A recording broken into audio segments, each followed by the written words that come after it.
Bom dia, queridos irmãos e irmãs. Nesta manhã de domingo, eu cumprimento vocês com a paz do Senhor. Depois de um leve recesso no domingo passado, por causa do segundo turno das eleições, nós achamos por bem não ministrar o estudo para que todos os irmãos ficassem livres para poderem votar no horário que mais lhe conviesse. Mas neste domingo nós estamos retomando nossos estudos bíblicos e hoje nós temos um tema maravilhoso, que é Jeremias, sincera resistência.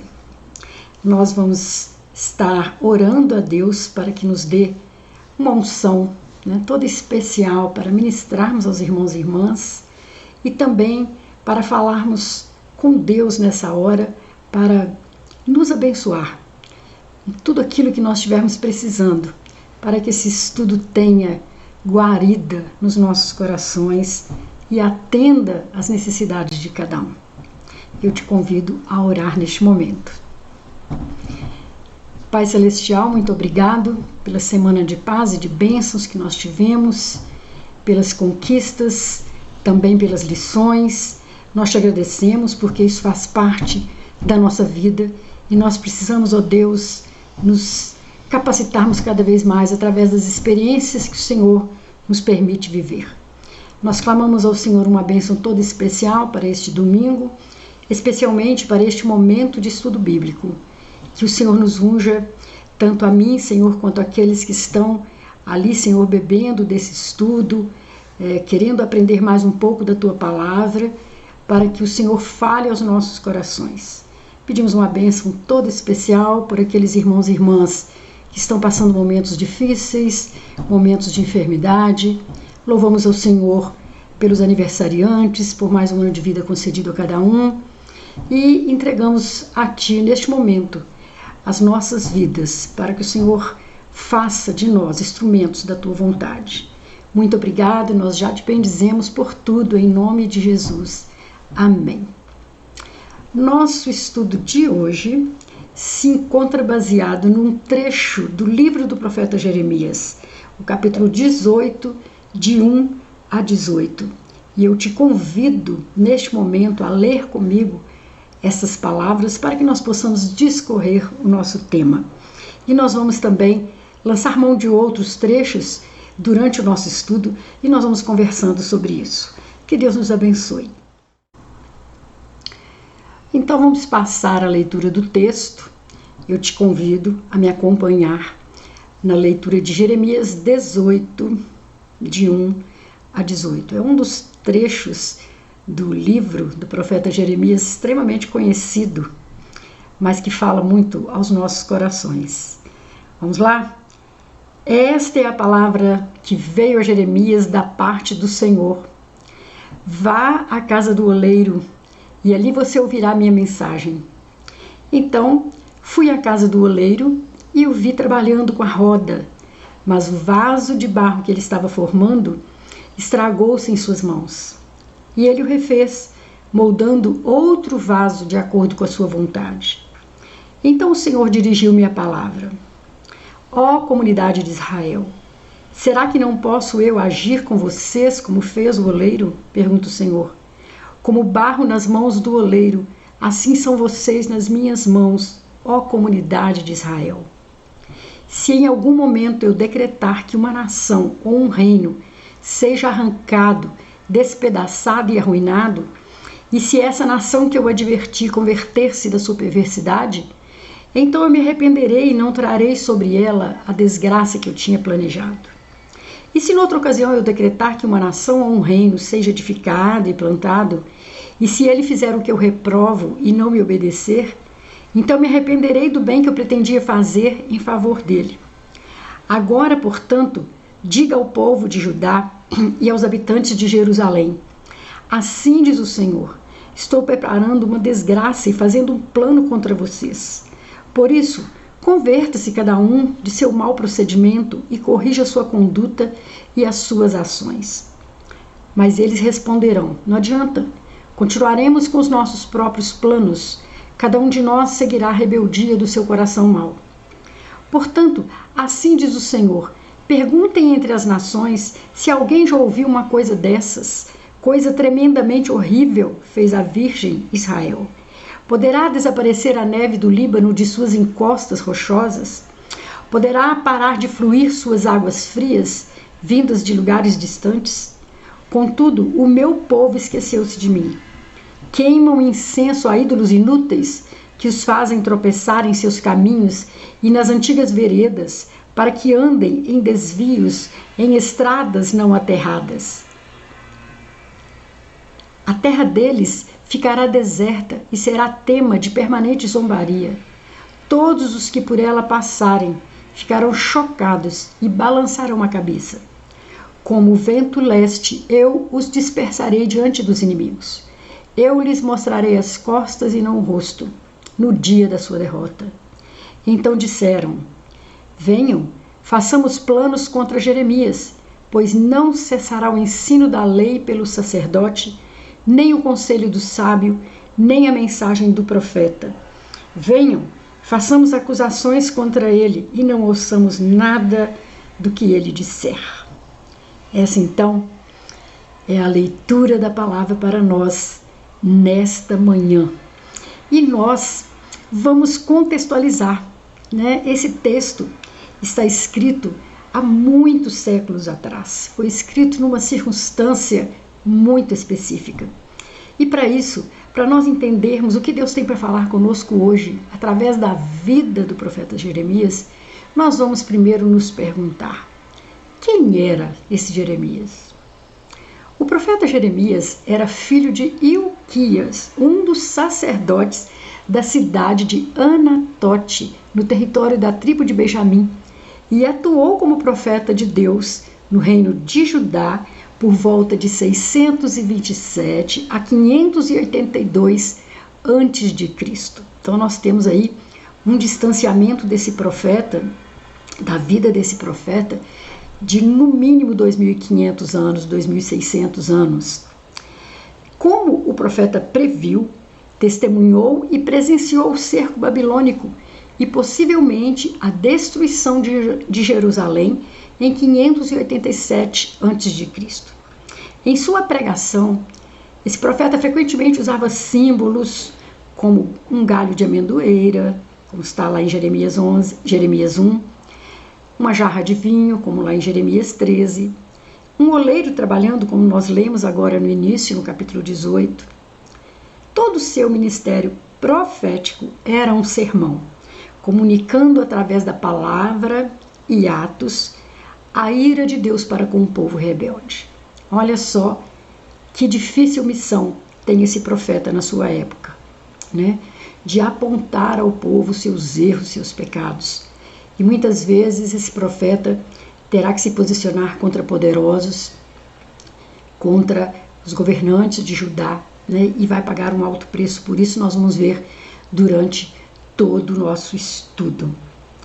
Jeremias sofreu repetida perseguição e rejeição dos seus compatriotas, mas sabendo que a força de Deus estava consigo, expressava-se livremente e com firmeza. Olha que interessante, ele era perseguido, mas ele tinha confiança naquele que estava ordenando que ele falasse, ordenando que ele mencionasse ao povo o que Deus queria que fosse falado.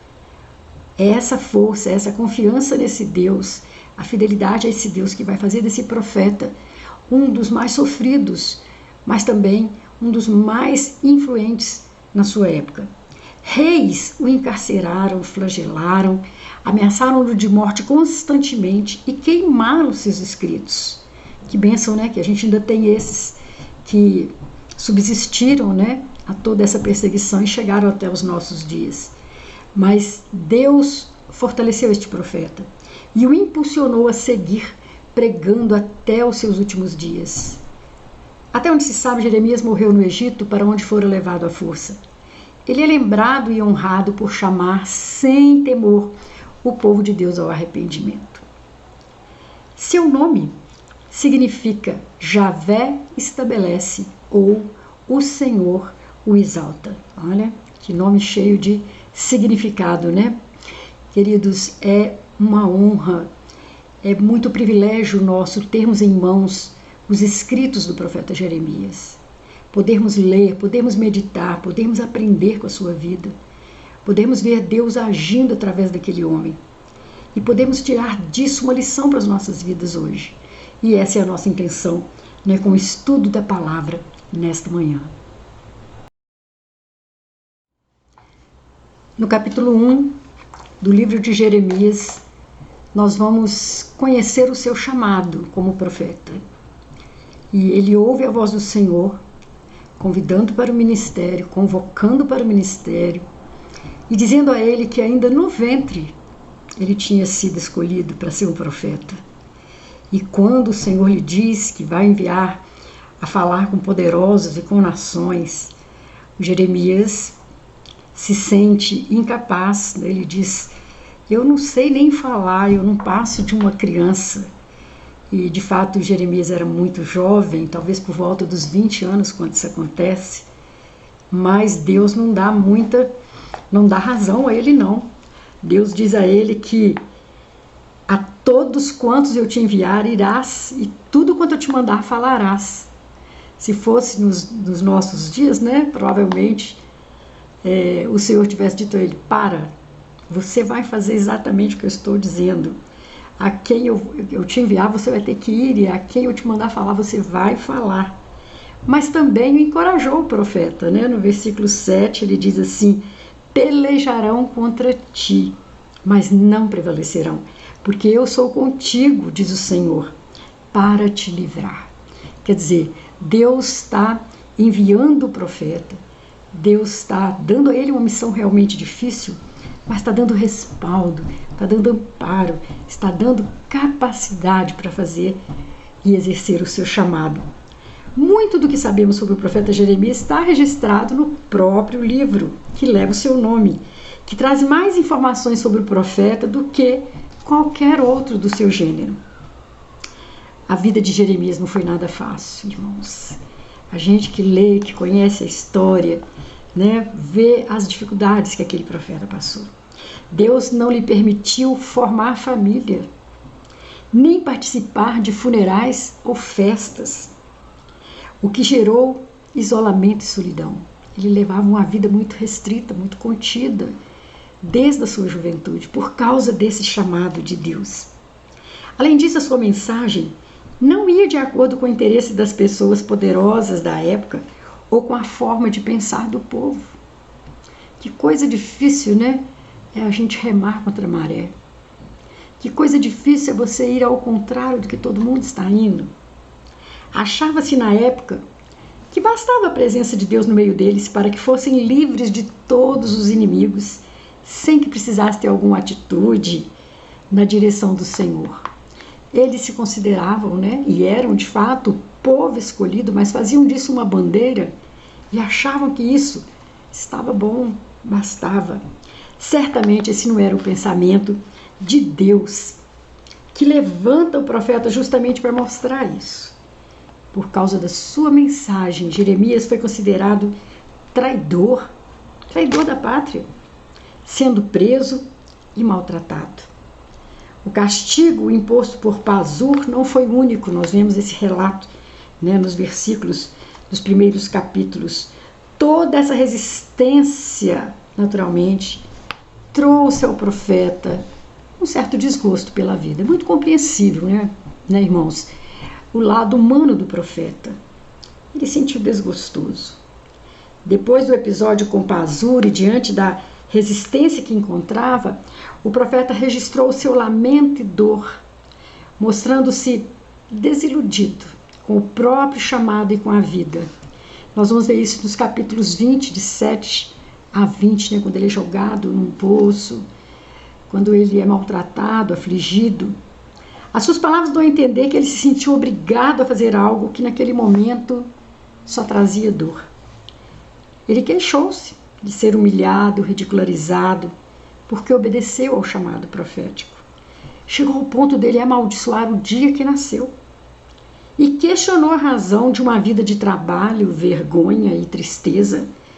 No entanto, ele reconheceu que o Senhor estava com ele como poderoso guerreiro, e por por isso seus perseguidores não prevaleceriam. E ele então exalta o nome do Senhor. Apesar da crise, Jeremias seguiu seu ministério. Isso aponta para uma superação pela força do Senhor. Então, nesse livro nós vamos encontrar o lado da desilusão, da frustração, do desânimo, da dúvida, mas também da superação, do reconhecimento, da fidelidade ao chamado do Senhor para ele, da convicção, de que ele fora chamado para o ministério e teria confiança no Senhor, mesmo em tempos de dor. Nós vamos ver que coladinho ali ao livro do profeta Jeremias, nós encontramos a seguir, Lamentações de Jeremias. Que coisa tremenda, Um livro de lamentações. Nós vamos ver isso aqui um pouquinho à frente, o significado de tudo isso. Irmãos, quantas lições nós podemos tirar do chamado, da vida, do ministério desse profeta. Ser profeta é uma vocação incômoda, da qual os profetas bíblicos fizeram todo o possível para fugir, porque comporta, sem dúvidas, sofrimentos e cruz. Isso são palavras de Frei Patrício e Ciadini, palavras muito sábias. Lembram de Jonas? Como Jonas tentou ir contra o seu chamado para falar em Nínive e como deu tudo errado enquanto ele não obedeceu. Jeremias também se recusando a ir, a falar, a exercer, se dizendo criança, se dizendo incapaz. Moisés, lá diante da sarça ardente. Enfim, nós sabemos que pelo lado humano realmente é uma vocação incômoda, E quase todos tentam fugir delas, mas depois reconhecem que se fugir, eles não estarão exercendo o chamado para o qual eles vieram a esse mundo e só assim se sentirão realizados. Quem é o profeta bíblico? Além de Jeremias, vamos ver assim, generalizado, como é o ministério profético. Vale a pena frisar que o profeta bíblico não é normalmente alguém que prevê o futuro. Algumas vezes no Velho Testamento nós vamos encontrar o profeta sendo chamado de vidente, mas não é isso geralmente que acontece com as profecias. Mas o profeta bíblico é alguém que sabe ler o passado. Olha que lindo! Ele sabe tirar lições do passado. Ele sabe chegar naquilo que Deus desejava que o povo aprendesse com aquelas lições, com aquele passado que vivenciaram.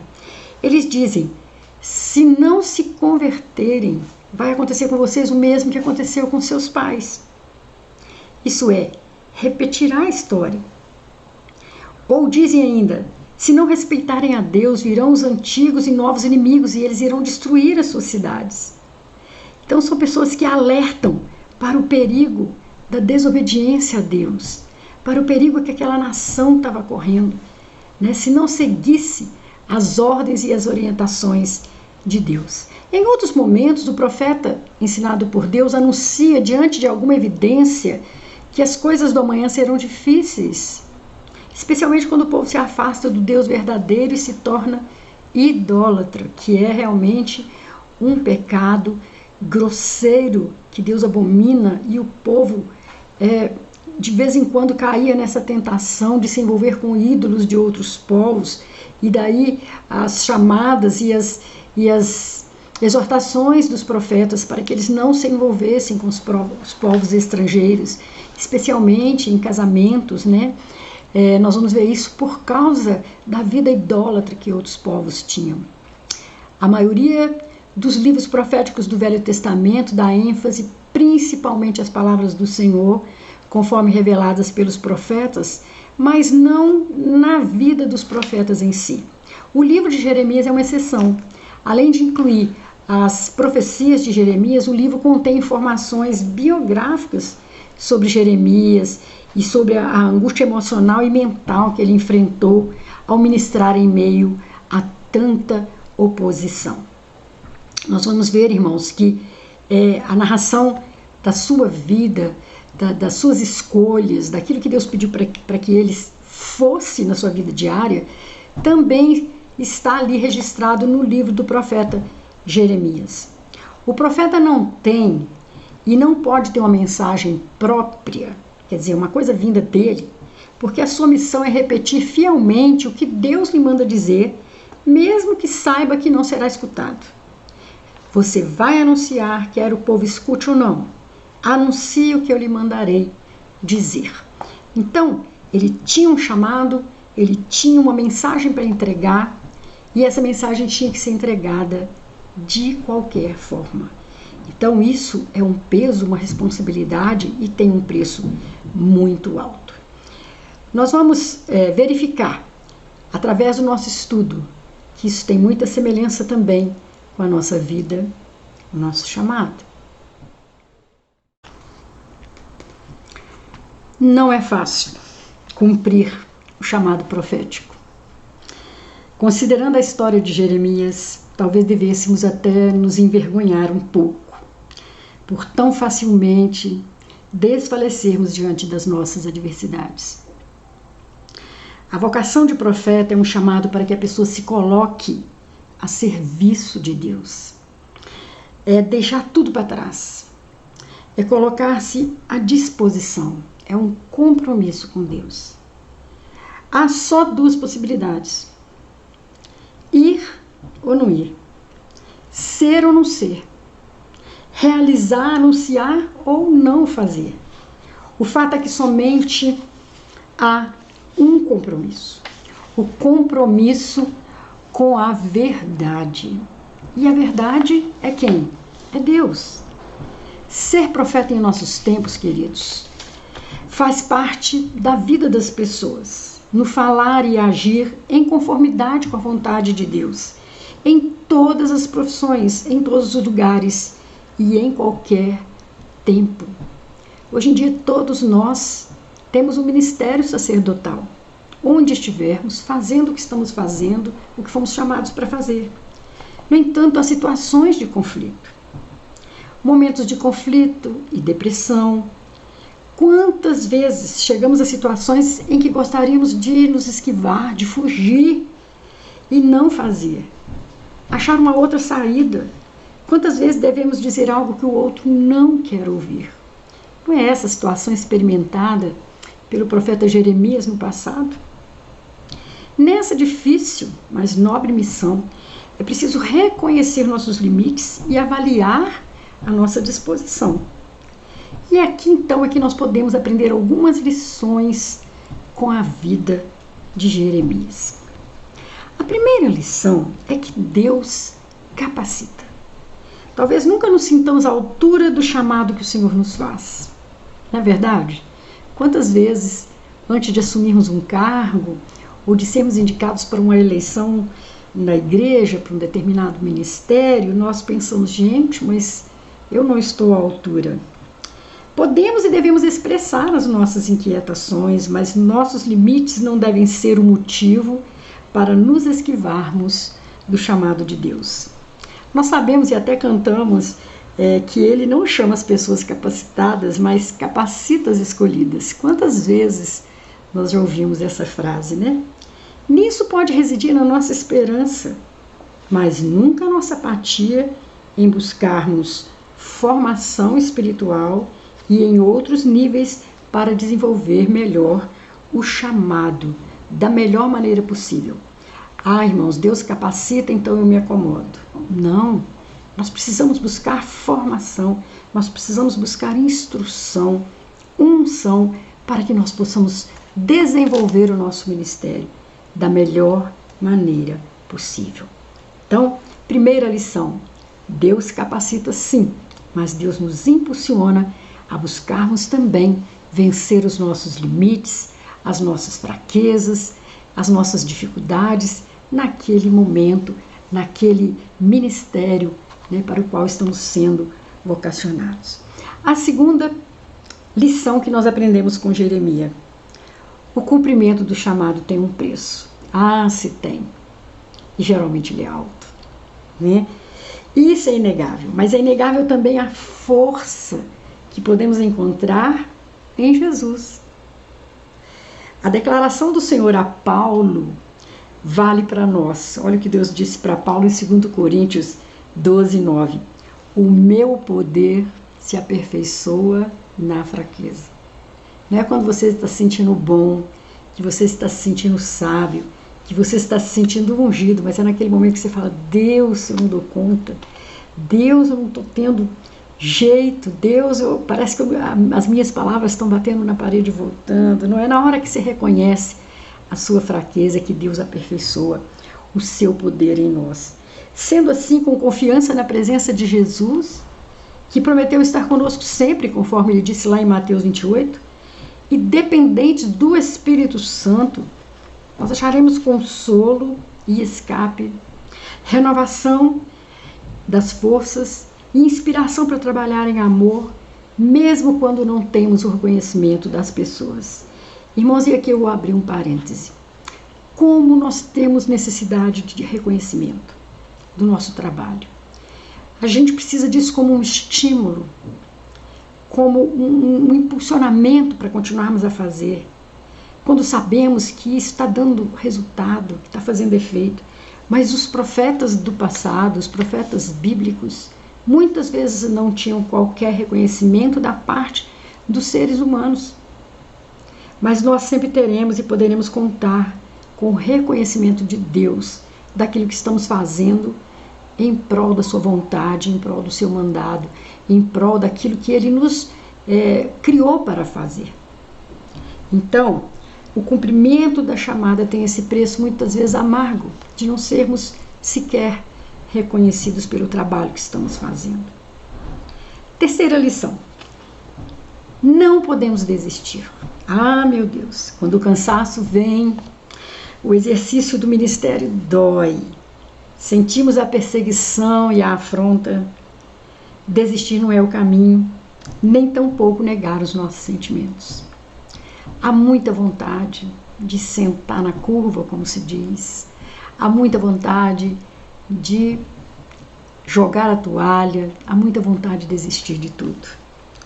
Mas nós podemos entender que somos humanos e que esses sentimentos são naturais. Mas sabemos que Deus sabe tudo a nosso respeito. Mas é preciso que nós confessemos, façamos uma confissão franca do que se passa na mente e no coração. O próprio Jeremias fez isso, né? Ele, para que eu nasci, ele diz em determinado trecho. Minha vida não faz sentido, eu só vivo para sofrer perseguições, né? Mas a melhor maneira de superar as nossas dores, primeiro é reconhecendo que nós estamos sentindo aquilo, não é negar os nossos sentimentos. E o lugar mais seguro para fazer isso é na presença de Deus. É com Ele que nós vamos falar que estamos cansados, que estamos desanimados, estamos frustrados, estamos a ponto de desistir. Mas não podemos desistir. A outra lição. Aqui vai entrar o lamento. O lamento, ele é aceitável diante do Senhor, desde que ele seja sincero. Lamento, no entanto, não é murmuração. Tem diferença entre esses dois termos aí. Lamentar e murmurar. Vamos ver qual? Ainda que a linha que separe as duas atitudes seja tênue, na murmuração o que nos move é a raiva, a ingratidão, a inveja, o egoísmo. Isso nos leva a murmurar. Enquanto no lamento o que nos move é a dor. Olha que interessante. Na murmuração, o que nos move é raiva, ingratidão, inveja, egoísmo. Mas no lamento, o que nos move é a dor. E para a nossa dor, há consolo no Espírito Santo de Deus. Aleluia. Para a murmuração, só o arrependimento sincero e a correção é que pode mudar tudo. Queridos, as lamentações de Jeremias são aqueles lamentos doídos do que a nação estava passando naquele momento, da sua situação pessoal diante de tudo isso. Nós vamos ler, um livro pequeno, com poucos capítulos, mas é ali que nós vamos encontrar um dos versículos mais belos, né, das Escrituras. Quero trazer a memória que me pode dar esperança. Está lá em Lamentações de Jeremias, capítulo 3, 21 e 22, né? Nós somos renovados pelo Senhor toda manhã, pela sua misericórdia, e elas não têm fim. Então, dali, daquelas lamentações, vem essa preciosidade, essa palavra depurada, doce como mel, que consola, que incentiva, né, das lamentações sinceras diante do Senhor por Jeremias. Essas palavras chegam até nós, nos fortalecendo e nos lembrando que há coisas maravilhosas a serem trazidas à memória para nosso incentivo.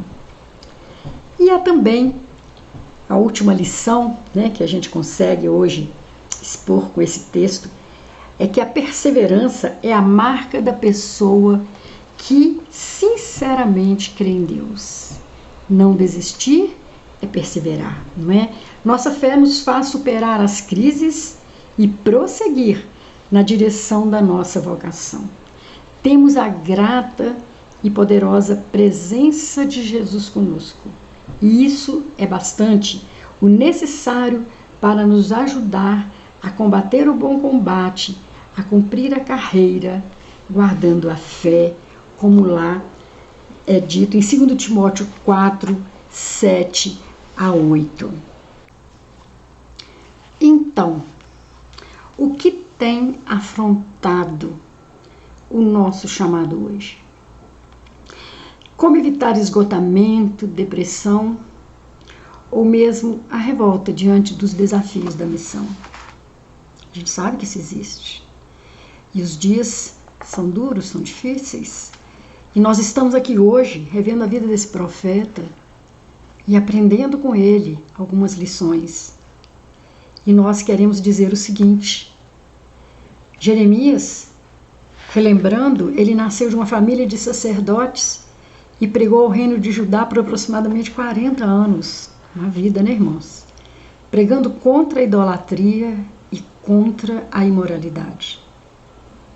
Ele foi aprisionado em Jerusalém, nós vamos ver isso, né, no Jeremias 37, e após a queda de Jerusalém, cerca de 586 a.C., os judeus que fugiram para o Egito levaram consigo Jeremias. Nós vemos que alguns estudiosos dizem que ele foi levado à força, outros dizem que ele foi levado pelos judeus mesmo que fugiram. E ali em Jeremias 43 nós podemos ver algo a respeito. E onde diz a tradição que ali no Egito ele foi morto apedrejado. Está escrito lá em Guia para os Estudos das Escrituras a respeito de Jeremias. Que triste fim teve o profeta. O povo de Israel, como também o povo cristão de hoje, como nós dissemos, constrói para si continuamente, pela fé fraca, bezerros de ouro, de prata, de ferro.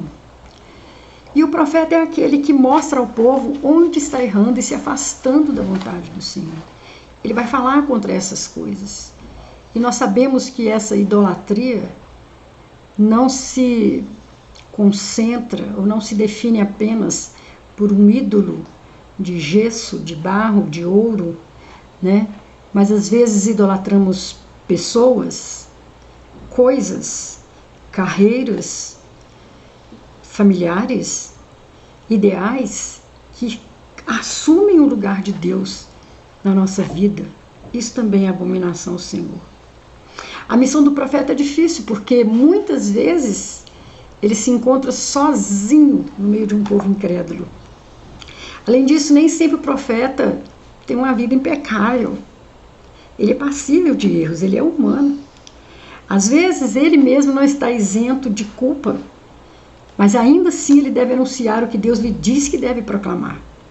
O profeta ainda assim obedece ao seu chamado, reconhecendo que ele é humano, que ele erra, que ele cai, que ele desanima, que ele se frustra, que ele fica infeliz muitas vezes, mas ele faz, ele exerce o seu chamado, ele obedece ao Senhor. O profeta é uma sentinela que está sempre atenta a fim de que os inimigos não destruam a verdade, que grita quando chega o inimigo e que, se for preciso, ele morre para defender a verdade. Olha que coisa tremenda ser um profeta. Os profetas de todos os tempos precedem sempre os tempos da própria igreja, que não raramente não se compreende, muitas vezes, infelizmente, a igreja vai reconhecer essas pessoas como profetas apenas depois da morte delas. E não é isso que muitas vezes a gente diz no popular, que a pessoa depois que morre vira santo, que às vezes durante a vida ele é incompreendido, ele é mal falado, às vezes até maldito, né? Mas depois que morre, tem reconhecido o seu ministério, tem reconhecido as suas palavras, a veracidade do que afirmou. Isso acontece muito também com os profetas. Devemos perseverar em nosso ministério profético, à luz das palavras do apóstolo Paulo, que se encontra lá em Coríntios, 1 Coríntios 15, de 57 a 58.